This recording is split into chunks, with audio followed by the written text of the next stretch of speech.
Hello everyone, long time no see. This is my first video of 2024 and it's a reading related video. I want to start making, I think, more reading related content because I really enjoy making reading content.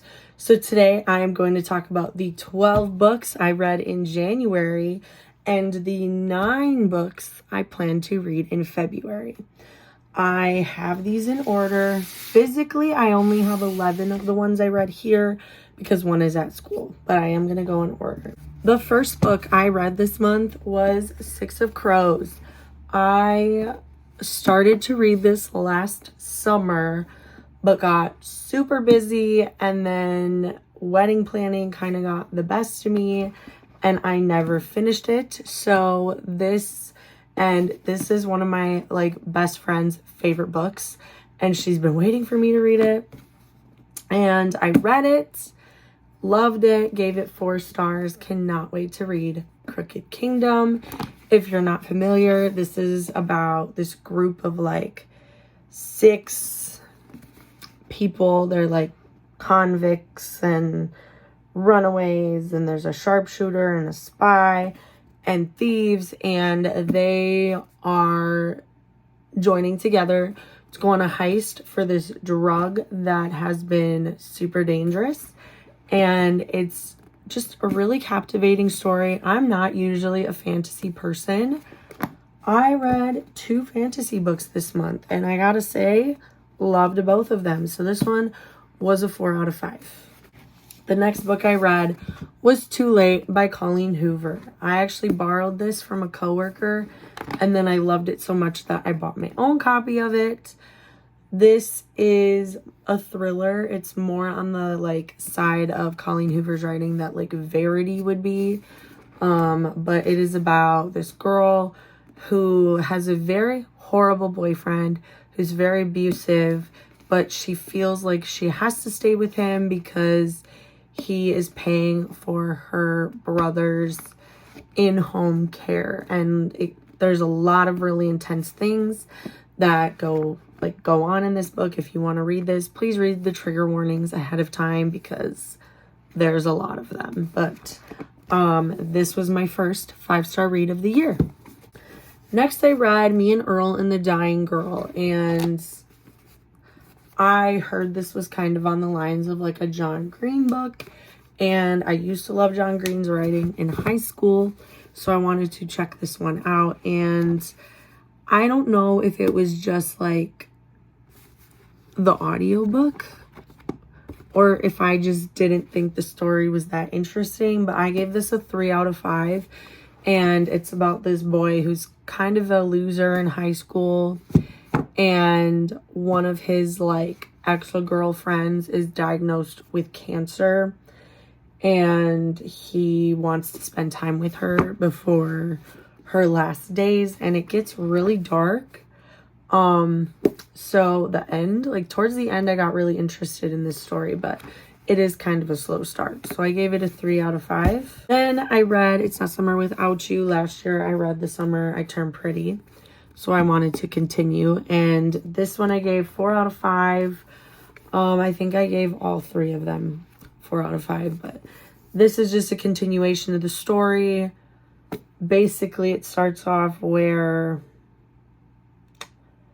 the mom of the two boys from the last book has died, and they're really grieving her the whole book. So this one has a heavy theme of grief and how to get past grief. Next book, there is a story about this book. So this book is called Raptures Gold, and you're probably thinking this looks ancient, and it was published in 1986 and taken out of print in 1987.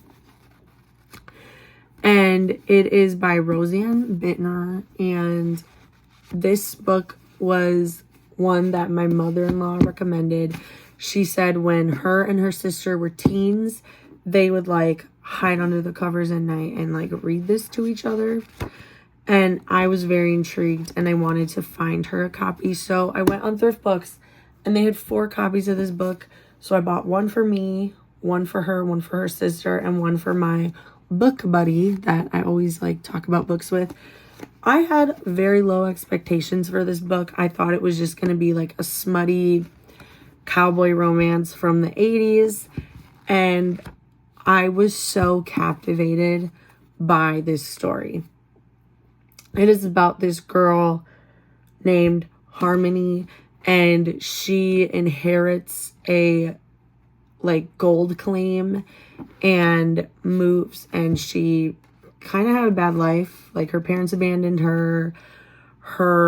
She got adopted by this man, and then her adopted uncle like abuses her and all of this stuff.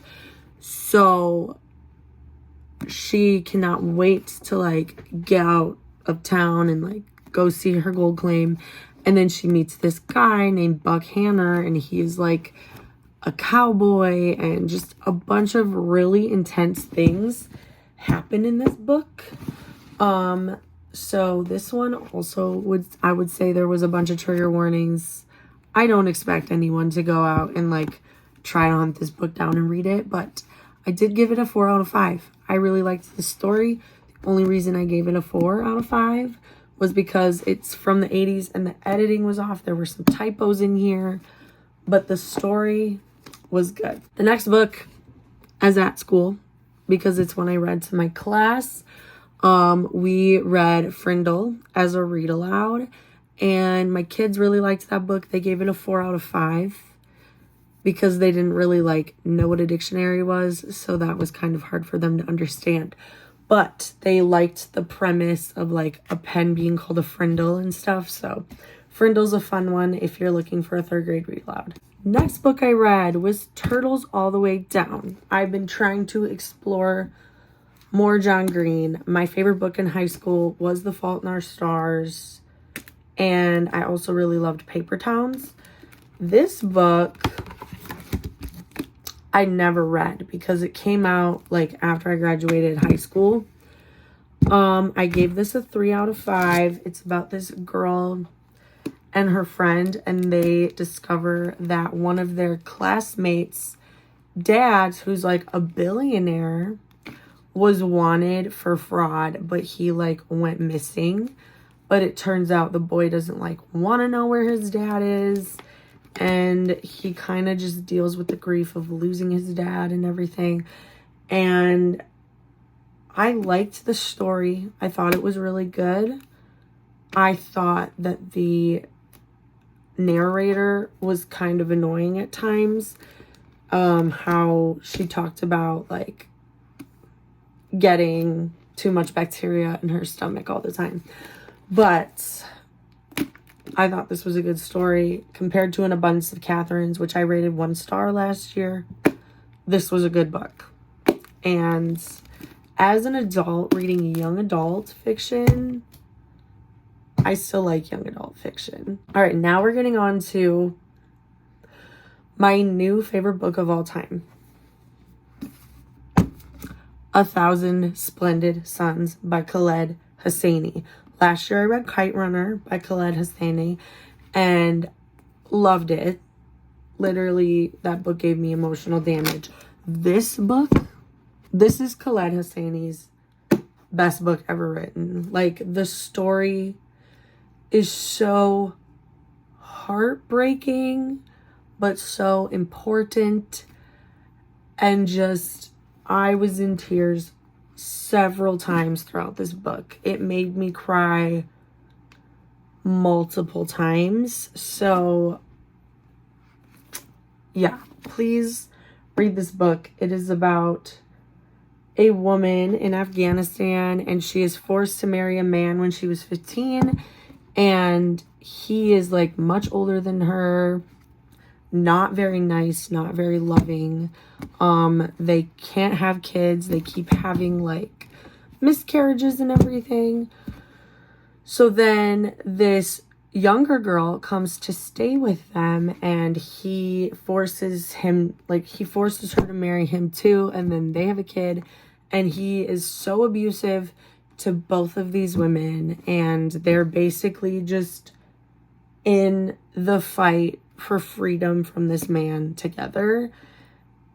So much stuff happens. It's super intense. Please read this book. It is so good, so important. I loved it.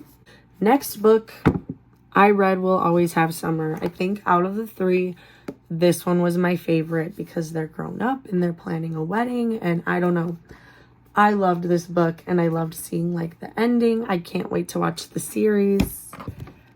Very excited for that. All right, next book. Looking for Alaska. Loved this book. It is such a beautiful story about these high school kids at a boarding school, and they're getting to know each other. They're hanging out a lot.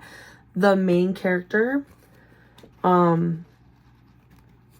in love with a girl named Alaska, and she tragically dies in a car accident. So then the whole second part of the book, they're dealing with their grief, and I feel like I'm the only person who didn't read this one in high school, but now that I've read it, I understand the hype behind this one, and I gave it a 4 out of 5 just because sometimes this story would kind of drag. But okay, next book, Perfect Match by Jodi Picoult. I have only read one other Jodi Picoult book, and it was when I was in high school, and I'm actually rereading it this year because I felt like I couldn't fully appreciate it when it was a required reading for high school. But anyway, I read Perfect Match by Jodi Picoult. This is a book about a district attorney, and her main thing that she fights for is kids who were sexually assaulted. And one day she finds out that her son was sexually assaulted, and she spends the first part of the book trying to figure out who sexually assaulted her son, and then she does something crazy, and then she is fighting for justice. And I cannot even rate this book because I feel like sexual assault of a child is very serious, and I don't want to give that a rating, but I was intrigued the entire way through this book. I wanted to see what happened next.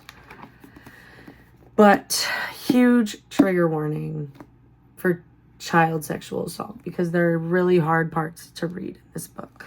My most recent book I read this month I just finished it about a half hour ago. The House in the Cerulean Sea. I am not a fantasy girl, okay? This book had me captivated the entire time. Had me wanting to know what was going to happen, wanting to just flip the pages so fast. And I loved this book so much. It is about this guy who works for the department in charge of magical youth. And he gets an assignment to go to this island where there is an orphanage that apparently has the most dangerous of the magical youth. And throughout the story, he figures out that these kids are not dangerous.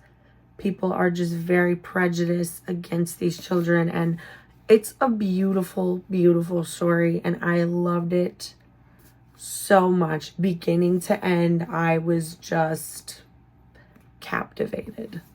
So that was all of the books that I read this month. Now we're going to move on to the books I want to read this next month. First, I am going to reread the entire Twilight Saga because I don't know. I just think it's time. I'm going to be vlogging this experience. Twilight was the books that truly got me into reading in 5th grade. I started reading Twilight in 5th grade and just was so captivated and loved reading pretty much ever since then. I mean, I liked reading in 2nd, 3rd grade too, but Twilight was the series that started my love for reading.